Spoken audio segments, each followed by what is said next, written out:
மட்டும் தெரியவில்லை.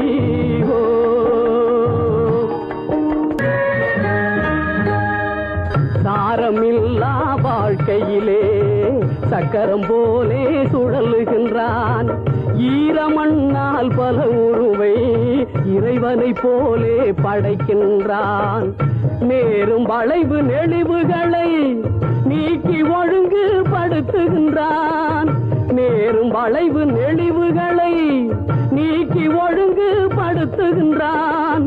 மனிதனாக வாழ மட்டும் மனிதனுக்கு தெரியவில்லை.